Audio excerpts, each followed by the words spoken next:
Hello, beautiful friends. Welcome to my channel. I'm really glad you're here.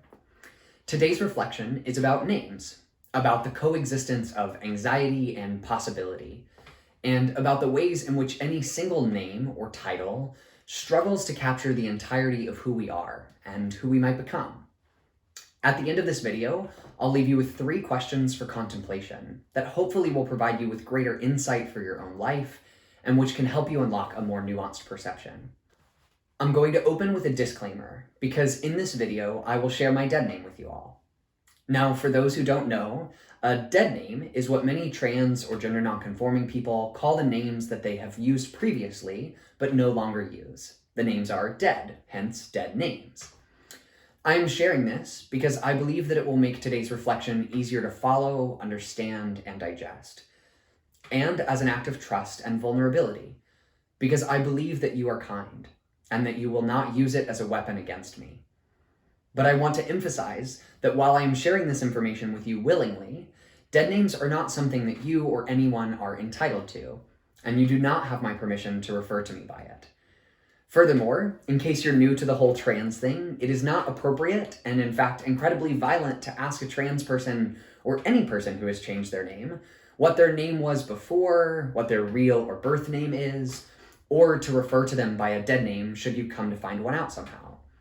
Whatever reasons they have for changing their name are their own, and the respectful thing to do is to simply abide by the name they provide, just as you hope people will do for you.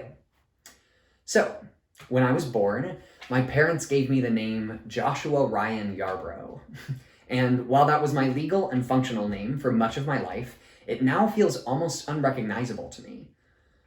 People didn't really call me by any other names until middle school, when people started shortening it to Josh. Now, in elementary school, several peers tried to call me Josh, but there was another kid in my class who was not a Christian and frequently misbehaved, 2 things which mattered to me a lot in kindergarten. So I corrected people when they tried to use that nickname for me.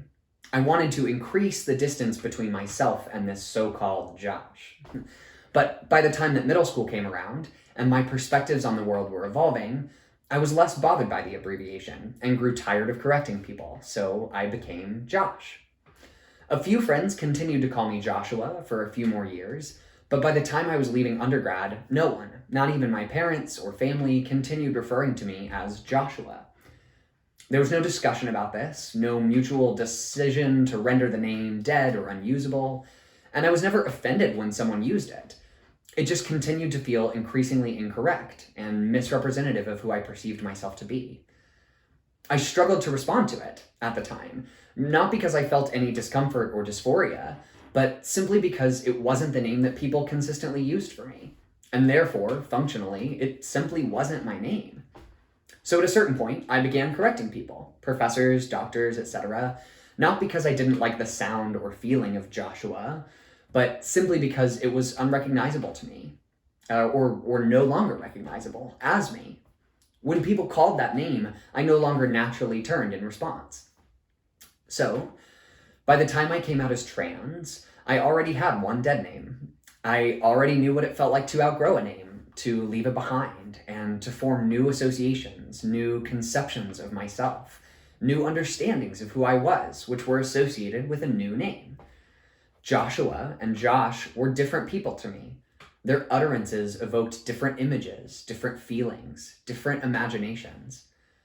So when I finally came out as trans and had a conversation with Jeremy, my partner at the time and my current spouse, about wanting to change my name, I was surprised when he expressed some anxieties.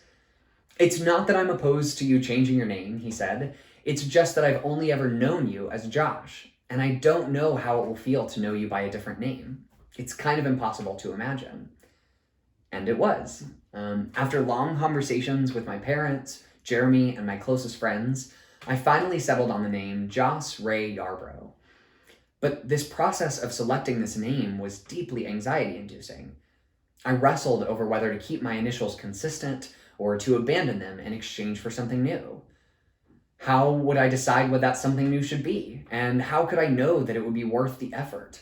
Worth my parents' pain and insecurity triggered by me leaving my birth name behind, even though I regularly assured them that this had nothing to do with any failure on their part, and that I still had a deep fondness for the name they had given me. I simply needed to be unburdened by the masculine expectations that had always come with that name, with the narrow script it afforded me when introducing myself to strangers. I was unsure about my decision for a long time. Speaking honestly, I still am sometimes. Should I have chosen a name farther away from my birth name? One that people were more familiar with and less likely to mishear, less likely for people to accidentally dead name me or harass me about how hard it is to pronounce. One that offered me more distance from the person that I was and propulsed me further into a terrain of newness. Or should I have chosen a name that was more feminine than gender neutral to compensate for the ways in which my body so immediately rendered me as masculine? Many of these are anxieties that stay with me, and my primary solace is that I have become intimately familiar with the limitations of naming in every sphere of life, and thus feel less frustrated by the limitations of my own personal name. I also find solace in the value I placed on preserving some measure of continuity, even while this name has been difficult to grow into at times. And I find further solace in the fact that I can always change it again, should I so desire. Names are not a forever commitment, but something we can participate in shaping as an extension of our own self-articulation. But the initial anxieties that Jeremy, my parents, my friends, and I all expressed in different ways, the uncertainty of standing at the edge of totally uncharted terrain, unsure if what lies ahead will be anything like you imagine, and timid in the face of choosing a name that you cannot know how the future will make it feel, if you will like it, if it will sound correct, if it will indicate something familiar. These are all legitimate anxieties, and they apply more than to just our personal names. They reflect deeper anxieties which we all hold about the stagnation and fluidity of identity, about what the future will or might be, about whether people will see in us the ways we desire to be seen, about how much and how little agency we have over life, over our image, over the ways we perceive ourselves and the ways we are perceived.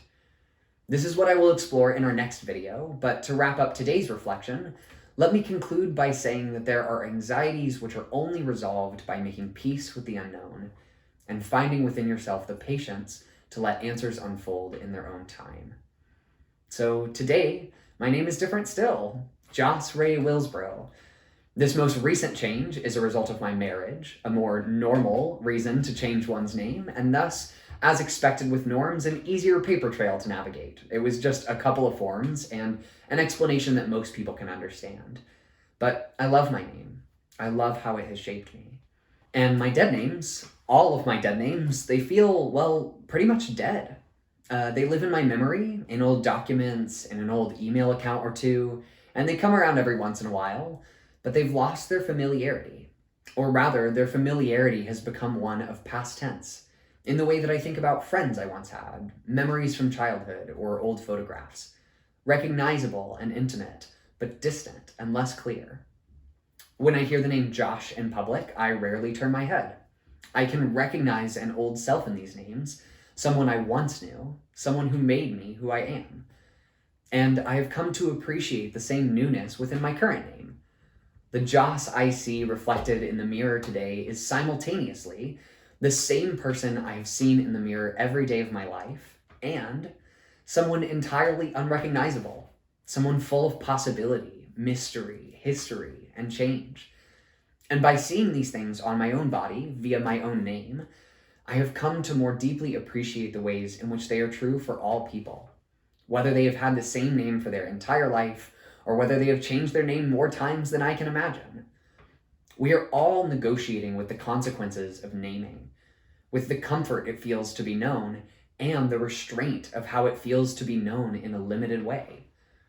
How our past shapes us and undeniably contributes to who we are, but how the future invites us to explore the possibilities of who we might become, and to participate in the shaping of ourself and our role within the world.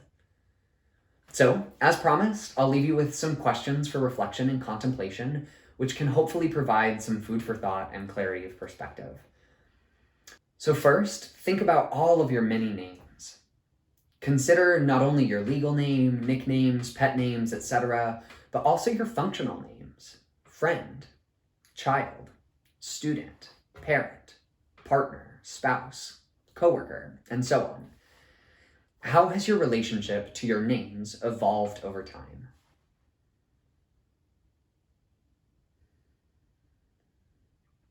Second, consider some of your own dead names, titles or referents that no longer fit as well as they used to.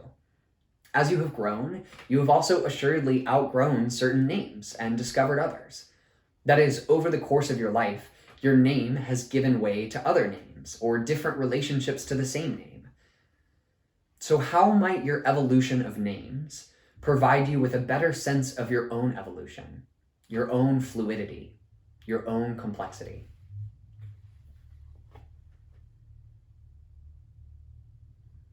And last, consider the things that you love about your names, the freedoms, the joys, how it sounds when it is said by someone you love. And then consider those things which are less comfy about your name. Perhaps it reflects a heritage that you don't always want to be defined by. Perhaps it has been twisted into a nickname that you have felt or feel insecure about. Perhaps, like me, you have felt trapped by certain gendered assumptions as a result of your name.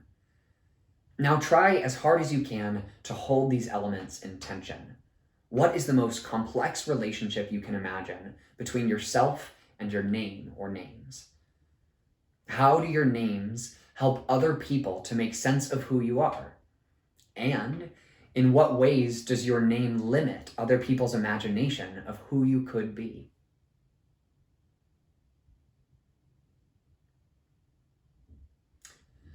If you have any questions for me, you can feel free to drop them in the comments below. And if you're feeling brave or vulnerable enough to share any responses you have to today's questions, I would really enjoy hearing from you. If you enjoyed this video, please give it a thumbs up and click subscribe. Your support means a great deal to me, as I want to provide reflections which speak to you. And if you want to know a bit more about me or this channel, you can catch my first video here. Otherwise, thanks for watching. I love you all as I love myself, as we are part of the same world, and I wish you peace and perspective. And I look forward to talking to you again soon.